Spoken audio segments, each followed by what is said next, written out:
Boat कांड के आरोपी धर्मीन बाथानी की गिरफ्तारी के बाद उसे कोर्ट में पेश कर रिमांड मंजूर करवाए गए थे। रिमांड पूर्ण होने पर आज फिर पुलिस की ओर से आरोपी धर्मीन बाथानी को कोर्ट में पेश कर 9 दिन के रिमांड की मांग की गई थी, लेकिन कोर्ट की ओर से आरोपी धर्मीन बाथानी के 4 दिन के रिमांड मंजूर किए गए थे।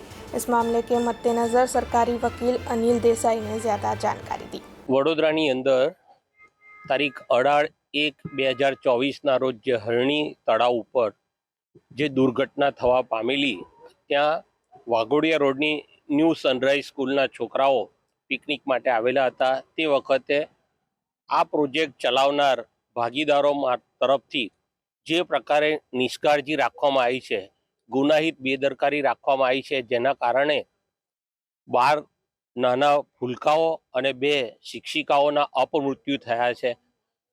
આ છોકરાઓને લાઈફ જેકેટ આપવામાં નહોતા આવ્યા। ત્યાં જરૂરી જેટલી કાળજી રાખવાની હોય એવી પ્રકારની કોઈ કાળજી રાખવામાં આવેલી નથી। આ બાબતની ફરિયાદ પોલીસમાં થતા પોલીસ કમિશનર સાહેબે આ તપાસને ઝીણવટભરી રીતે પૂરી થાય તેટલા માટે સ્પેશિયલ ઇન્વેસ્ટિગેશનની ટીમ બનાવી છે।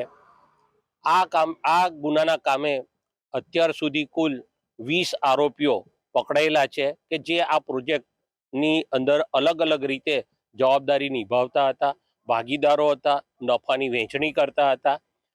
એ પૈકીના 20મા આરોપી આજે ધર્મીલ બાથાણીના રિમાન્ડનો સમય પૂરો થતા નામદાર કોર્ટ સમક્ષ તપાસ કરનાર અધિકારીએ તેઓને હાજર કરેલા અને વધુ ઝીણવટભરી તપાસના કારણે 9 દિવસના ફર્ધર રિમાન્ડની માંગણી કરી હતી।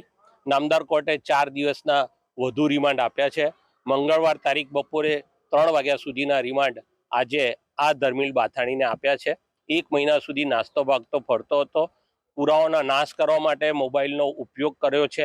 મોબાઈલની ઘણી બધી વિગતો હાલ પોલીસ તપાસ કરી રહી છે। તે સંજોગોની અંદર આ તપાસને વધુ ઝીણવટભરી રીતે થાય એ રીતે નામદાર કોર્ટે 4 દિવસના વધુ रिमांड आप्या है। अब खबरों से लगातार अपडेट रहना हुआ आसान। BRG न्यूज आपके मोबाइल स्क्रीन पर आज ही BRG न्यूज की mobile app Google play store और ऐप स्टोर से डाउनलोड करें और खबरों से लगातार जुड़े रहें।